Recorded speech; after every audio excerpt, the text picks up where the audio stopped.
그 제가 아는 목사님들 중에 이제 그런 분들이 계세요. 이게 뭐 각자의 뭐 칼라도 다르고 달란트도 다르고. 근데 그 중에 이제 몇몇 분들이 제가 아주 대단하게 이제 생각하는 분들이 있습니다. 예, 그분들이 어떤 분들이냐면 그 어릴 때부터 자란 교회 담임 목사로 있는 분들이 계세요. 이건 엄청난 일이죠.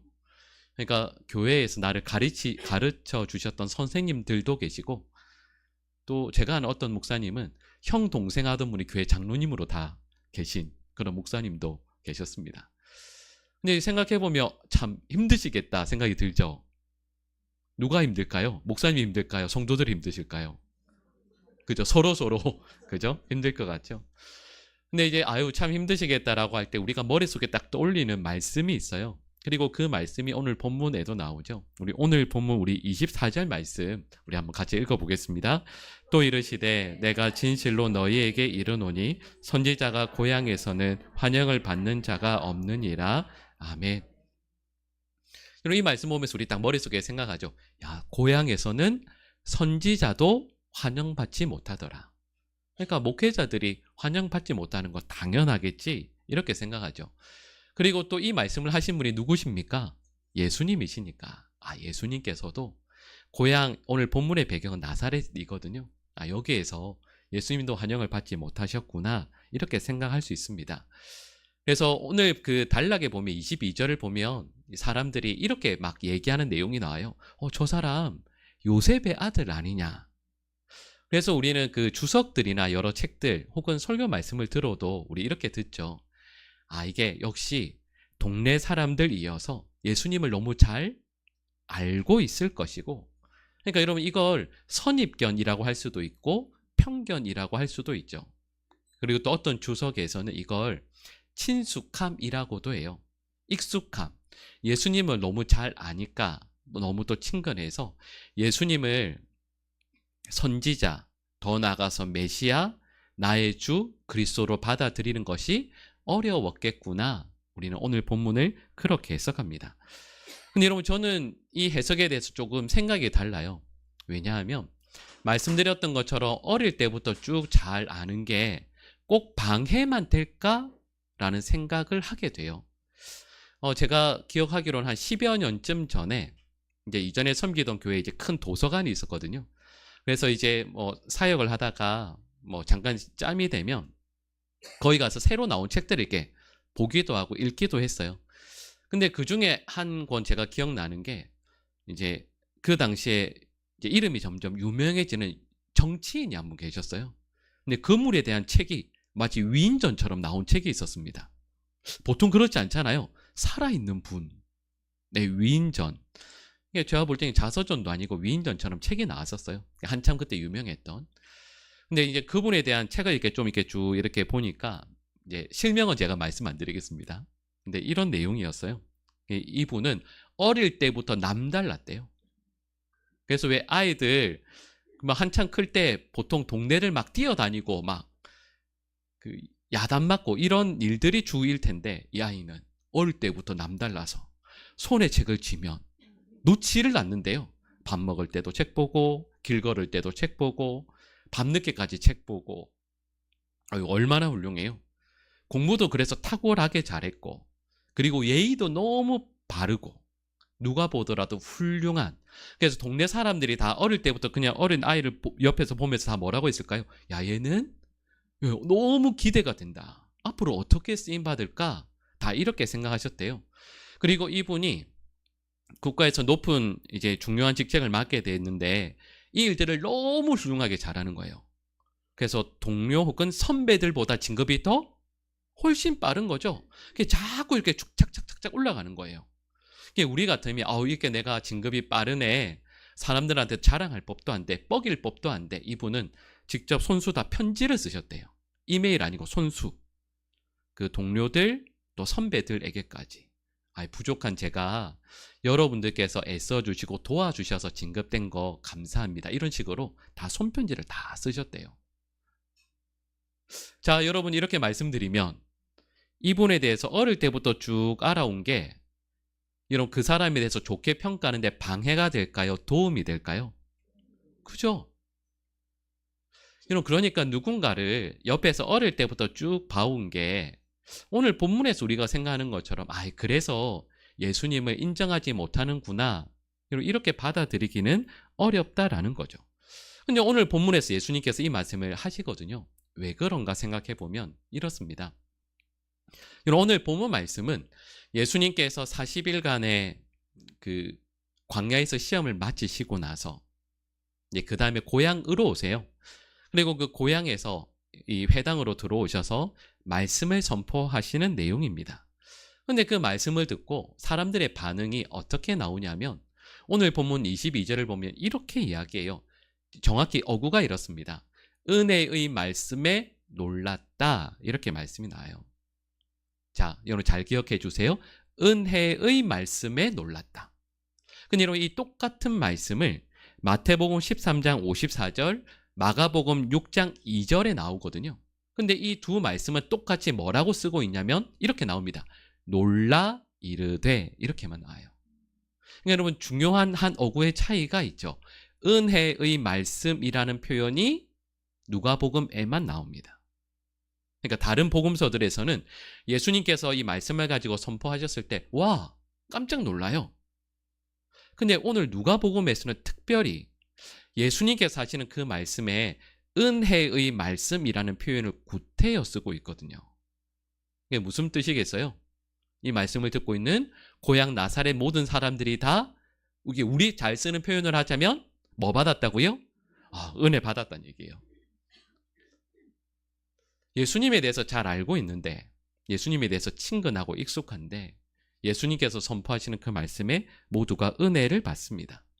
그리고 이렇게 말씀했던 특별한 이유가 있어요. 오늘 본문 18절과 19절 말씀을 보시면 이 말씀이 여러분 성경 보시면 그 밑에 보시면 이렇게 기억해서 밑에 그 인용된 이제 말씀이 나오죠. 오늘 본문 18절에서 19절 말씀은 이사야 61장 1절에서 2절 말씀을 인용한 내용입니다. 그리고 이 말씀은 유대인들이 특별히 사랑했던 말씀이에요. 잘 알고 있는 말씀입니다. 그냥 딱 들으면 이 말씀이 어떤 말씀이지라고 암송할 수 있을 정도로 특별히 메시아에 대한 말씀을 담고 있어서 유대인들이 사랑했던 말씀이에요. 자, 그런데 이사야 61장 말씀과 오늘 본 말씀에 좀 차이가 있습니다. 우리 화면에 누가복음 4장 19절과 이사야 61장 2절 말씀이 있어요. 우리 같이 한번 연속해서 읽어보겠습니다. 주의 은혜의 해를 전파하게 하려 하심이라 하였더라. 여호와의 은혜의 해와 우리 하나님의 보복의 날을 선포하여 모든 슬픈 자를 위로하시되 아멘. 이런 거예요. 밑에 보시면 이사야 61장 2절 말씀이 있죠. 요 내용 본문을 예수님께서 들고 읽으시는 거예요. 읽으시는 내용이 누가복음 4장 19절에 나오는 겁니다. 근데 제가 똑같은 본문을 예수님께서 읽으시는데 다르게 읽으시죠. 여러분 누가복음 4장과 이사야 61장 여기에 보니까 중요한 한 어구가 누가복음에는 없습니다. 뭐가 없죠? 우리 하나님의 보복의 날.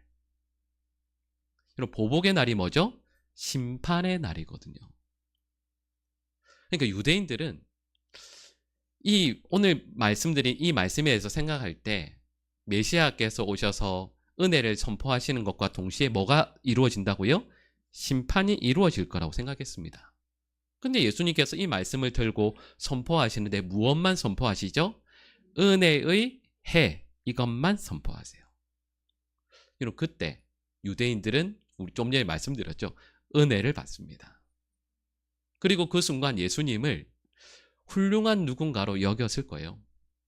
말씀에 대한 권위를 가지고 우리에게 이사야 말씀을 선포하시되 우리에 대한 심판이 아니라 은혜만 선포하시는구나. 그래서 좀 전에 말씀드렸잖아요. 이 유대인들이 그 말씀에 큰 은혜를 받습니다. 근데 여러분 제가 여기까지 딱 말씀을 드리면 분위기가 좋아요, 나빠요? 분위기가 너무? 그럼요. 지금까지는 분위기가 너무 좋습니다. 그래서 우리 처음에 읽었던 그 말씀처럼 고향에서 선지자가 환영을 받을 수 있겠죠. 못 받는다가 아니고 분명히 고향에서 선지자가 환영을 받을 수 있을 것 같습니다. 이렇게 예수님께서 쭉 가시면 좋을 텐데 갑자기 분위기가 확 바뀌어요. 이렇게 오늘 본문 25절에서 이제 25절, 26절, 또 27절 말씀을 보면 이런 내용이 나옵니다. 예수님께서 말씀하시는 그 은혜의 해를 경험하는 두 사람의 예를 드세요. 첫 번째 25절에서 26절에 나오는 사람이 누구냐면 엘리야를 통해서 은혜를 입은 사렙다의 과부가 나옵니다. 그리고 27절을 보면 엘리사, 그러니까 엘리야의 제자죠. 엘리사를 통해서 은혜를 입은 수리야 사람 나아만 장군 이야기가 나오죠. 이는 공통점이 있습니다. 둘 다 어느 곳에 살죠? 이방에 사는 어떤 사람들입니까? 이방인들입니다. 예수님께서 이 두 사람의 이야기를 하세요. 그리고 좀 전에 우리 읽을 때 보셨겠지만 25절에서 27절 두 사람 예가 나올 때 거기에 붙는 조사라고 할까요? 특별한 단어가 하나 있어요. 나아만 뿐이라는 말이 나옵니다. 사렙다 과부 뿐이라는 말이 나와요. 이스라엘에서 그 수많은 과부들이 있었고 또 이스라엘 땅에 수많은 나병 환자들이 있었음에도 불구하고 말씀드렸던 이 이방인들만 은혜를 입습니다. 예수님께서 이 말씀을 하신 이유가 있죠. 여러분 어떤 의미가 담겨져 있을까요? 자, 이 두 사람의 시대가 이스라엘 역사를 보면 영적으로 가장 암흑기였습니다. 생각해 보시면 그렇죠. 여러분 우리 알고 있는 구약의 그 선지자들 중에서 가장 많은 기적을 행한 사람 두 사람 누굴까요? 엘리야와 엘리사. 근데 왜 기적을 많이 행했어야 할까요? 그래야 믿으니까요. 여러분 기억하실 겁니다. 엘리사가 엘리야의 그 뒤를 이어 잇게 될 때 부탁했던 말씀이 있죠. 요청했던 게 있습니다. 저에게 뭘 달라고 하죠? 갑절의 영감을. 왜 갑절의 영감을 달라고 했을까요? 내가 갑절의 영감 받아서 당신보다 더 뛰어나고 싶습니다라는 뜻이 아니에요. 갑절의 영감이 필요한 시대였기 때문입니다. 두 배가 더 어두웠던 시대라는 뜻이죠. 근데 여러분 말씀드렸던 것처럼 이 두 시대는 공통점이 뭐냐면 영적으로 암흑기. 그리고 이 말씀을 하는 이유가 뭘까요? 예수님께서 말씀을 선포하시는 바로 이 순간 여기 서 있는 그들이 똑같이 영적으로 암흑을 이루어가는 사람들이란 뜻이에요. 그리고 두 번째 의미가 있습니다. 그게 뭐냐 하면 여러분 이방인들은 은혜를 입었죠. 근데 이스라엘 땅에 있는 사람들은 아무도 은혜를 못 입었잖아요. 지금 이 말씀을 듣고 있는 사람들 누굽니까? 전부 다 유대인들이거든요. 그러니까 이 말씀에 담긴 의미는 너희들 모두 다 지독한 죄인들이다라는 뜻이에요. 이방인들보다 못하다라는 뜻이에요. 여러분 예수님께서 이 말씀을 하실 때 사람들의 반응이 나오죠. 격렬하게 화냅니다. 저항하죠. 그리고 또 예수님께서 이들의 마음을 또 긁어놓으신 말씀이 있어요. 23절을 보면 예수님께서 너희들 이렇게 할 거야 라고 하시는 말씀이 나와요. 그게 뭐냐 하면 너희들 틀림없이 반드시 이렇게 예언하시는 내용이 나옵니다. 뭐라고 말씀하시냐면 가버나움에서 예수님께서 행하신 놀라운 기적들 여기서도 행하라고 너희들 분명히 나에게 요구할 거야. 무슨 말씀이죠? 기적을 봐야 믿겠다라고 하는 믿음 없는 사람들이다라는 뜻이 포함되어져 있죠. 여러분 그러면 이상하잖아요. 여러분 제가 지금까지 말씀드린 흐름을 아시겠죠? 분명히 처음에 좋았거든요. 익숙한 사람들이어서 그런 게 아닙니다. 예수님께서 은혜의 말씀을 선포하시면서 사람들 모두가 은혜를 받고 놀라요. 고마워해요. 감사해요. 근데 그러다가 갑자기 예수님께서 예를 들어서 말씀하신 그 순간들부터 좋았던 분위기가 완전히 망쳐지게 됩니다. 분위기가 완전히 달라지게 되죠. 실은 아까 처음에 읽었던 24절에 선지자는 고향에서 환영받지 못한다라는 이 말씀이 여러분 실제로 이렇게 될 수도 있었습니다. 그런 말씀이 있었다 해도 메시아는 다르더라. 예수님은 진짜 다르시더라. 우리 고향이어서 이런 메시아가 우리 동네에서 나와서 더 감사하고 기쁘다라는 말을 할 수도 있었습니다. 전제 조건이 있죠. 예수님께서 은혜만 전하셨으면 분명히 그렇게 됐을 거예요. 근데 예수님께서 왜 그렇게 하실까라는 생각을 해보면, 여러분 저희가 오늘 본문 말씀 16절 말씀부터 읽었는데요. 바로 앞부분 그 14절에서 15절 말씀 우리 한번 같이 읽어보겠습니다. 예수께서 성령의 능력으로 갈릴리에 돌아가시니 친히 그 여러 회당에서 가르치심에 무사람에게 칭송을 받으시더라. 아멘. 이런 어떤 내용이죠? 예수님께서 40일의 시험을 이기셨습니다. 그리고 돌아오시죠? 성령의 능력으로 갈릴리에 돌아오셨습니다. 놀라운 일들을 행하셨죠? 그랬더니 갈릴리에 예수님의 소문이 퍼지게 됩니다. 그리고 사람들에게 끝에 보니까 뭐라고 되어 있죠? 뭘 받으셨죠? 칭송을 받으셨다라고 되어 있습니다. 질문. 예수님은 칭송을 받기 위해 오셨습니까? 그렇지 않습니다. 예수님은 칭송받기 위해 오신 것이 아니라 사람들을 구원하기 위해 오셨죠. 여러분 실은 이게 중요합니다.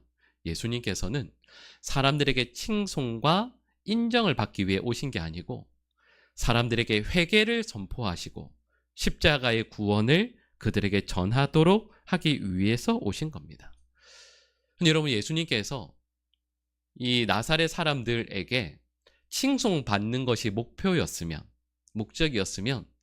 은혜의 말씀, 은혜의 해 전하는 것으로 딱 끝내시면 돼요. 그럼 좋게 해서 마칠 수 있겠죠. 그렇게 하면 안 되는 영적인 상황이었습니다. 이 사람들 이대로 놔두면 분명히 망할 것이거든요. 예수님께서 두 사람의 예를 드신 이유가 있습니다. 이 사람들은 그들이 지금까지 무시해왔던 어떤 이방인들보다도 악하기 때문입니다. 여러분 실은 그렇죠. 여러분 사렙다 과부가 엘리야 선지자에게 뭘 드렸죠? 가루 한 움큼과 기름, 기름 조금 남았잖아요. 근데 하나님의 말씀을 엘리야가 전하죠. 그때 이 과부가 어떻게 합니까? 원래는 이것 가지고 나와 아들이 먹고 죽으려고 했잖아요. 근데 그걸 어떻게 하죠? 엘리야 선지자에게 해서 드립니다. 이런 설교 많이 들어보셨잖아요.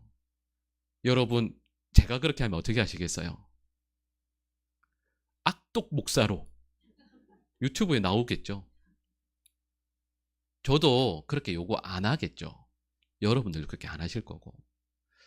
근데 만약에 이걸 유대인들 누군가에게 했으면, 그리고 두 번째 내용도 그렇습니다. 전에 금요 심야 기도회 때 잠깐 나누었던 말씀이기도 하죠. 나만 장군이 7번 요단강에 가서 몸 씻으라는 그 말씀 앞에 여러분 순종하잖아요.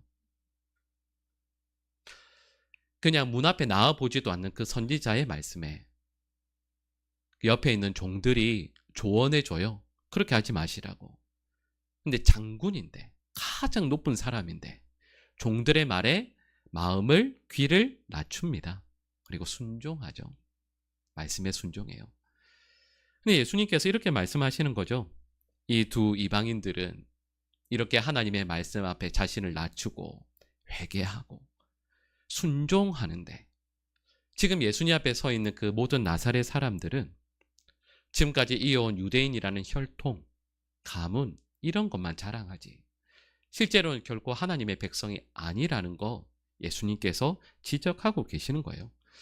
예수님께서 그들에게 분명히 말씀하시는 바는 그들이 죄인이고 하나님의 말씀 앞에서 회개하지 않으면 망한다라는 내용이에요.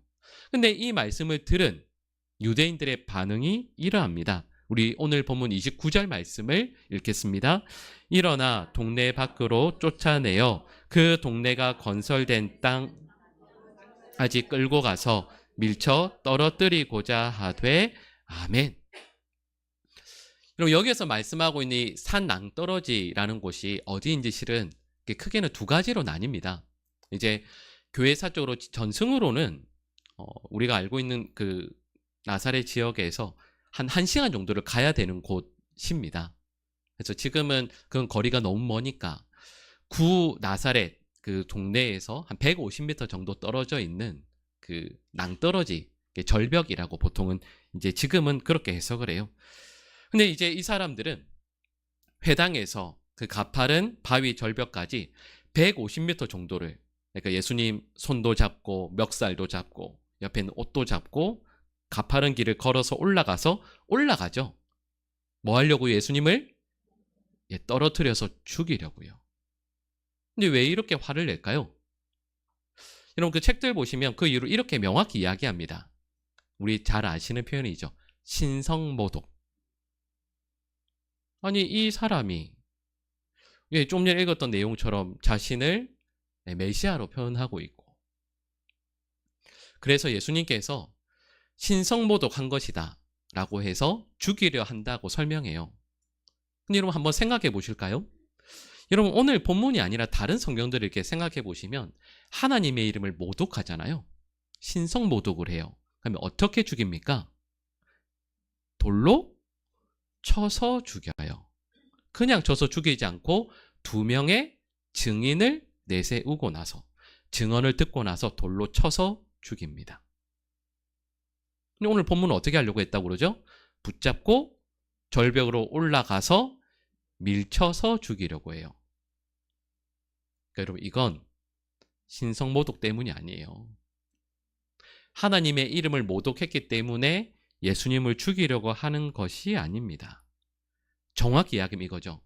하나님을 모독했기 때문이 아니라 나를 모독했기 때문이에요. 사람들이 예수님께서 나의 죄를 정확히 지적하고 내가 이방인들보다 못한 악한 죄인이라는 걸 말씀하실 때 여러분 이 사람들은 분이 차서 견디지를 못해요. 그리고 예수님을 붙잡고 절벽까지 올라가는 거죠. 그리고 죄를 지적받습니다. 우리 생각에는 그렇죠. 누군가가 나의 죄를 지적하면 하나님의 말씀 앞에서 나를 겸손히 돌아보고 회개할 거라고 생각하잖아요. 아니요, 사람이 절대 그렇지 않습니다. 그때 보통의 사람들은요, 오늘 말씀에 나오는 것처럼 분노해요. 예수님께서 그들의 영적인 열등감, 또 그리고 그들의 영적인 약점을 긁었기 때문이에요. 가장 부끄러운 부분을, 가장 연약한 죄의 모습을 끄집어냈기 때문이죠. 그럴 때 가장 쉬운 방법이 뭐냐면 나의 죄를 지적하는 혹은 나의 죄의 목격자를 제거하는 겁니다. 오늘 본문에 나온 사람들이 그렇게 하는 거죠. 죄를 지적받는데 하나님 앞에서 나를 돌아보지 않고 예수님을 죽이려고 하는 딱 이 모습, 떠오르는 성경 말씀 있으시죠?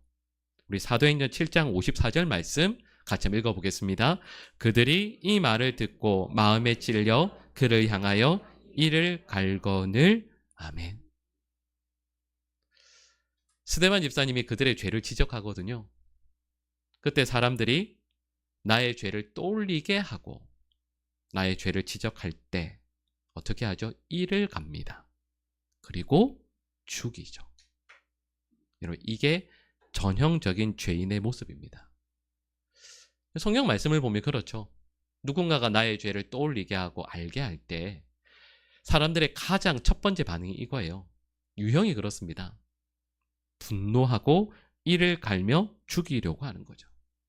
감히 나를 이렇게 욕되게 하다니, 나의 악한 죄를 네가 드러내다니, 그러면서 그를 미워합니다.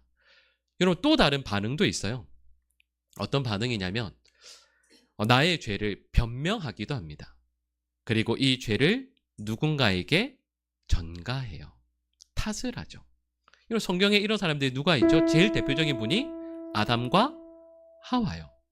아담과 하와가 이런 선악과 먹고 나서 어떻게 하죠? 하나님께서 말씀하실 때 아담은 누구에게, 이 여자가 옆에를 이렇게 딱 하죠. 그리고 또 누굴 원망하죠? 하나님을 원망해요.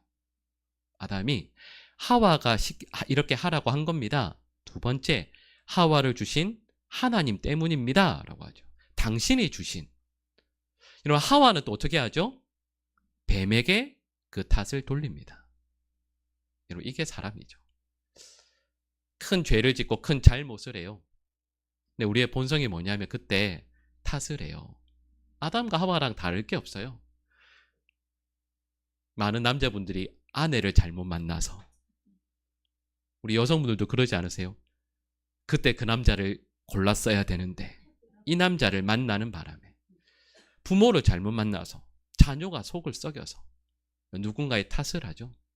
나의 잘못, 나의 범죄에 대해서 인정하지 않고 그걸 누군가의 탓으로 돌리기 쉽습니다. 성경을 보면 또 다른 유형도 있죠. 죄를 지었을 때 죄에 대해서 후회해요. 누군가 나의 죄를 지적할 때 들을 수 있는 귀는 있거든요. 그래서 마음 아파해요. 그리고 후회해요. 근데 그것으로 끝내버리는 사람들이 있습니다. 여러분 아시죠? 가룟 유다요. 예수님 팔고 나서 후회하잖아요. 그래서 어떻게 하죠? 은산십 들고 대제사장에 가서 집어 던집니다. 여러분 분명히 자기의 죄에 대해서 인정하잖아요. 근데 거기에서 끝납니다. 그냥 거기에 스스로 목을 메어 자기의 삶을 마감하고 말죠.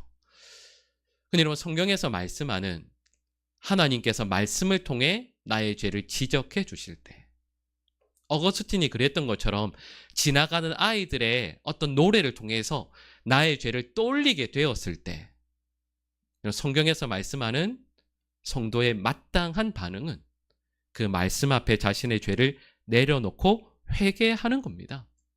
그럼 나단 선지자가 다윗에게 와서 당신이 그 죄인입니다, 그 나쁜 사람이 당신입니다 라고 할 때 다윗이 내가 여호와께 범죄하였습니다 라고 고백하죠.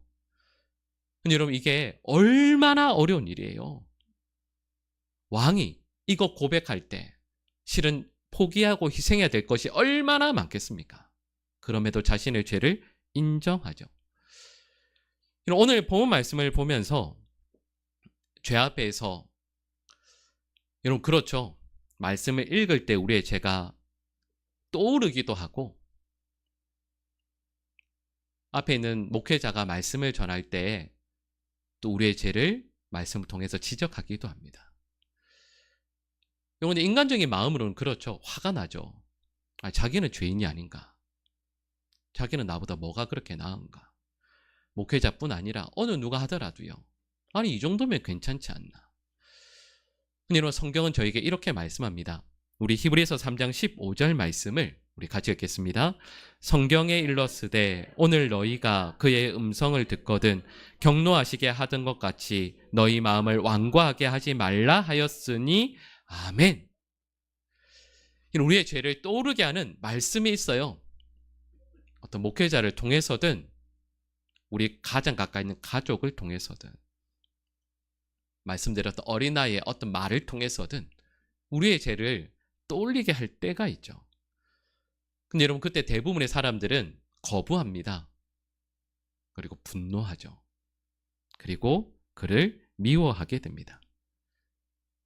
근데 방금 읽은 말씀에서도 그렇죠. 마음을 강팍하게 하지 말라고.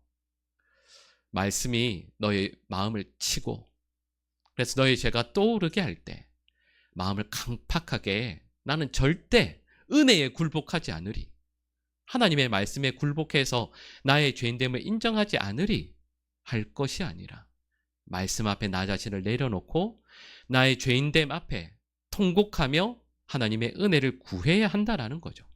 만약에 그렇지 않으면 이렇게 됩니다. 우리 오늘 본문 30절 말씀을 같이 읽겠습니다. 예수께서 그들 가운데로 지나서 가시니라. 아멘. 지금 오늘 본문에 등장하는 나사렛 회당에 있는 유대인들은 뭘 했냐면 예수님의 말씀을 들었습니다. 예수님을 직접 만났어요. 말씀도 들었습니다. 그런데 이 사람들은 예수님을 만났고 예수님의 말씀을 들었음에도 불구하고, 여러분 방금 읽은 말씀을 보니까 어떻게 하시죠? 예수님께서 그들 가운데로 지나서 가버리십니다. 여러분 여기에 담긴 뉘앙스가 뭔지 아시겠죠? 예수님께서는 지나가십니다. 그리고 이들은 어떤 변화도 없습니다.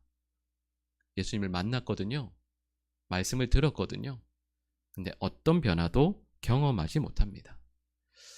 여러분 아까 제가 좀 전에 이런 말씀드렸잖아요. 그 나사렛 회당에서 어떤 학자들은 150m를 쭉 가면 절벽이 나오고 거기에서 이렇게 가파른길을 쭉 올라가면 된다라고 하거든요. 여러분 생각해 보세요. 예수님께서 그 그 나사렛 회당에서 그 사람들이 예수님의 멱살 잡고 손 잡고 옆에 옷 이렇게 잡았을 때 뿌리칠 수 있습니다. 근데 예수님께서 잡혀서 150m를 그 절벽을 쭉 끌려 올라가세요. 왜 그러실까요? 이 시간은 그들에게 주신 기회예요. 이 시간 통해서 그들의 마음이 돌아오기를 원하시는 마음으로 예수님께서 기회를 주시는 거예요. 그냥 거기서 뿌리치고 가버리셔도 될 텐데 그냥 붙들려서 한 걸음 한 걸음 가세요. 여러분 생각해 보시면 그냥 뛰어가는 것도 아니고 그냥 내가 천천히 가는 것도 아니고 누구 잡고 절벽 올라갈 때 얼마나 힘들겠어요. 높은 절벽까지 올라갈 때. 근데 여러분 그 사람들 생각했어야죠. 내가 왜 이렇게 분노에 휩싸여 있는가? 내가 왜 이렇게 하고 있는가? 예수님께서 왜 그들에게 붙잡혀 올라가시겠어요? 그들에게 기회 주시는 거예요. 근데 그들이 절벽 끝에서 예수님을 밀려고 합니다. 그때 예수님께서 그제서야 그들의 손을 뿌리치고 그들 가운데를 그냥 말 그대로 지나가시는 거예요. 실은 이 장면은 다시 그 장면을 곰곰이 묵상을 해보면 참 마음 아픈 장면이죠. 그리고 우리에게 적용해보면 우리 주님께서 우리의 죄를 떠올리게 하실 때 삶의 어떤 순간에서든요 우리의 죄를 떠오르게 하시고 우리 머릿속으로 알고 있거든요. 자존심을 내려놓고 나의 죄를 인정하고 나의 연약함, 나의 부족함 그것 때문에 하나님께 더 나아가는 성도가 되어야 된다는 거 알죠? 우리 신앙생활이 몇 년인데요. 그런데 그럴 때마다 자존심이 올라와요. 아니 내가 그래도 나쁜 마음이 올라오죠. 근데 그런 그 장면이 마치 오늘 본문 말씀처럼 그때 주님께서 주신 은혜를 거부하고 나의 죄인됨을 철저히 고백하고 마음을 찢고 주 앞으로 돌아가기를 끝까지 거부하는 모습이 마치 내가 주 앞으로 올바로 돌아오기를 원하시는 그 예수님의 멱살을 잡고 절벽으로 올라가서 예수님을 밀치려고 하는 모습과 똑같다는 거예요. 근데 여러분 우리 이렇게 신앙생활 할 때가 얼마나 많습니까? 여러분 하나님의 말씀 앞에서 우리의 마음을 겸손히 낮출 수 있는 하나님의 백성들 될 수 있기를 간절히 축복합니다. 예수님 멱살 잡고 올라가던 그 사람들처럼 스데반 집사님 통해서 하나님 말씀이 선포되었는데 이를 갈면서 죽이려고 했던 그 사람들처럼 그렇게 할 게 아니에요. 예수님께서 그냥 우리에게 은혜의 말씀만을 선포하기 위해서 오신 것이 아니라 은혜의 말씀, 그러나 그 뒤에 그 은혜를 진정 받고 누리는 사람은 하나님의 말씀 앞에서 마음을 찢는 사람이에요. 통곡하고 돌이키고. 여러분 우리 보강중앙교회 모든 성도들이 하나님의 말씀 앞에서 내 마음을 찢고 주 앞에서 돌이키고 주님께서 말씀하실 때 주님의 손을 꼭 잡고 그 앞에서 엎드려져서 통곡하면서 하나님의 은혜 앞에 날마다 변화되어지는 우리 믿음의 백성들 될 수 있기를 간절히 축복합니다. 우리